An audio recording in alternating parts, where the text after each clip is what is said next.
There was a big fire at Company X. When I heard about it, I felt like I had been hit on the head with a hammer, because that's where my husband works. I hoped he was okay. I called him, praying he had escaped from the fire. The phone rang, and then I heard his voice say, "Hello. Max, where are you? Are you safe?" I was so relieved to hear him that I spoke loudly. My husband seemed annoyed and said, "Why are you talking so loud?" "I'm at work. Don't call me while I'm working." And then he hung up. Even though Max wasn't involved in the fire, his response was strange. "My name is Mama. I'm 32 years old, and I'm a nurse. Work is a big part of my life. I got married 3 years ago when I was 29. I felt lucky to get married just before turning 30. I met my husband Max through a friend. We got along well and have enjoyed our married life in his company housing. We've been married for 3 years but don't have children yet. I believe we can build a happy family together. Max can be self-centered sometimes, but overall, he is kind and good. He shows his love to me and I feel safe with him. Recently, my husband has been very busy with work and even works on his days off. He seems tired and doesn't pay much attention to me at home. After dinner, he sits on the sofa in front of the TV, but he doesn't really watch it. Instead, he looks at his phone with the TV on in the background. When I talk to him, he just says things like, "Yeah," or "Oh." At first, I thought I might have said something to upset him, but then I decided he was just tired from his busy work schedule. Because of this, I made sure to take him lunch and prepare dinner every day. I tried to make our meals nutritious and well-balanced. Then one day, something strange happened. The day before, a coworker called and asked me to switch from the night shift to the day shift. I had originally told my husband that I would be working the night shift, so I planned to let him know about the change. But I got busy and ended up emailing him on the same day. I told him in the email that I had switched to the day shift and would make dinner and wait for him. But I didn't get a reply back. I thought he was busy at work, so I focused on my own work. But even after I finished work, he still hadn't responded. He used to reply quickly, even when he was busy, and sometimes used emojis in his texts. This time, he just read my message and didn't reply. Is he working too hard, or is this just what happens after 3 years of marriage? Feeling a bit sad, I stopped at the supermarket on my way home and bought some ingredients to cook a nutritious dinner for my husband. It was very cold today, so I decided to make a warm one-pot dish. I cut up the ingredients and waited for my husband to come home so I could start cooking right away. But no matter how long I waited, he didn't come home. He usually arrives home at 7 p.m. But when he finally got home, it was already 9 p.m. "Welcome back. You're home late. Did you do some overtime work?" "Oh yeah. But did you have to switch to the day shift suddenly?" Yeah. A coworker had an emergency. I was a bit late in letting you know." "I see. Well, I guess you couldn't help it, but it's a little annoying that you told me on the same day. I might have had plans to go out for a drink or something." "Oh, you're right. I'm sorry." I said that and turned on the stove for the pot. "Oh, you haven't eaten yet?" "No, I thought I'd wait for you." "Well, thanks, but you don't have to wait for me next time." I felt a bit sad hearing that. I waited for the hot pot to boil, and when it started to simmer, I served my husband's portion and then mine. I was starving after waiting so long and enjoyed the hot pot, thinking it was delicious. But then I noticed that my husband wasn't eating much. "What's wrong? You don't seem to be eating much." He looked a bit confused and said, "Oh yes," then added, "Actually, I was working late, and a junior colleague bought me a rice bowl, so I'm not really hungry." Okay. You should have told me that beforehand. I could have made something else or waited to cook." He seemed to notice that I was a bit upset. "All right then, put my portion in the fridge. I'll eat it tomorrow morning," he said, trying to make me feel better. Then he lay down on the couch. A few minutes later, he got up and said, "I'm going for a walk." "That's unusual," I said. He said, "I haven't been getting enough exercise lately, and since I've been working late, I need a change of pace." Then he started getting ready to go out. I felt a bit lonely sitting at the table eating the hot pot by myself, so I put my portion in the fridge too. I thought I might have eaten too much and realized my husband and I haven't spent much time together lately. I decided to join him for the walk. But when I asked, he said it wasn't good for me to walk right after eating, and that he wanted to be alone for a longer walk. So he went out by himself. I started to feel suspicious about his behavior, so I decided to follow him secretly. My suspicion turned out to be correct. As soon as I started following him, even though I tried to call out, he walked quickly and energetically. He stopped in front of a park, which is a bit far from our house. He looked around and seemed to be talking to someone on his phone. I wondered who he was talking to.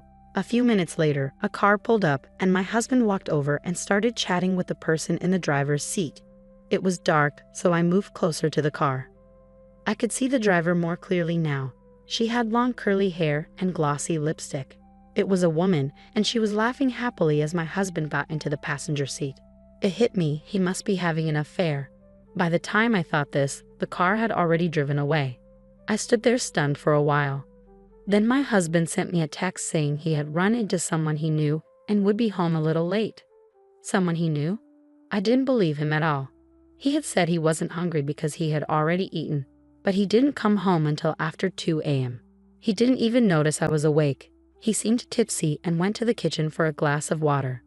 Lately, he's been working late only when I'm on the day shift, and it's been harder to match our days off. Yesterday he worked overtime, and today he's working on his day off. But is it really work? I can't stop wondering if he's seeing a woman I saw. I decided to look up detective agencies online and ended up requesting an investigation from the most reliable one. I felt guilty about investigating behind my husband's back, but if nothing was going on, I could trust him again. So I went ahead with it. Waiting for the results was really tough. My husband was as quiet as ever, and every time I saw him, I thought about the woman I had seen. I wanted to find out the truth as quickly as possible. Then something surprising happened. It was Saturday, and I was busy working the day shift as usual. My husband was also working on his day off. I was focused on my work, thinking that since we were both at work, I didn't need to worry about anything else. Then I heard sirens in the distance. The sound got closer and louder. Just when I thought they were passing by, I heard more sirens. It wasn't just one fire truck, but 2 or 3 more. This meant there was a big fire nearby. I felt uneasy and worried. 2 of my colleagues, who had gone to the hospital room, returned with serious expressions. They were talking about the fire. "You mean the fire?" I asked. "Yes, that's right. Apparently, there was a big fire at Company X." My heart sank because that's where my husband worked. It felt like I had been hit on the head with a hammer. I quickly explained the situation to my colleagues and called my husband to make sure he was okay. I hoped he was safe. I called his phone, praying that he had escaped the fire. Despite our recent lack of communication, I always saw him off in the morning. The call rang, and then I heard his voice say, "Hello. Max, where are you? Are you safe?" I was so relieved to reach him that my voice got louder. My husband sounded annoyed and said, "What's the matter with you? You're talking so loud." "I'm at work. Don't call me while I'm working." Then he hung up the call. At least my husband wasn't involved in the fire, but his response was odd. With such a big fire and several fire trucks at the scene, there was no way he could be working as usual. Did that mean he didn't actually go to work? And why was he so cold when I was just worried about him? I was growing angrier with him. Maybe I had been seeing him off just so he could meet another woman since we got married. So I made a decision.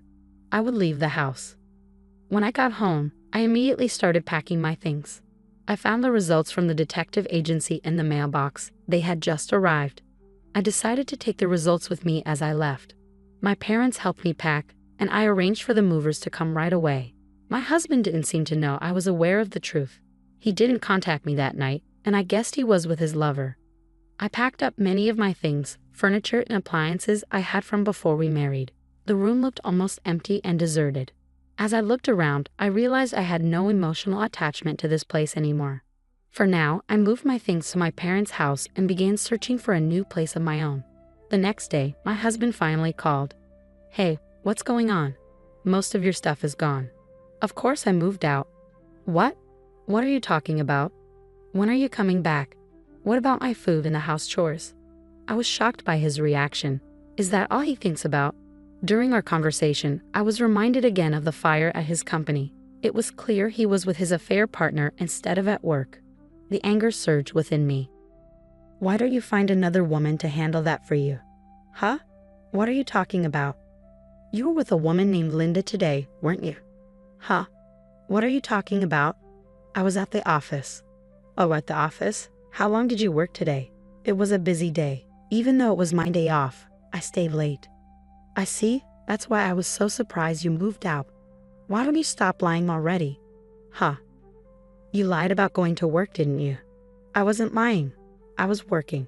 What's going on? How could you work until the evening when there was a fire at the office during the day? Huh.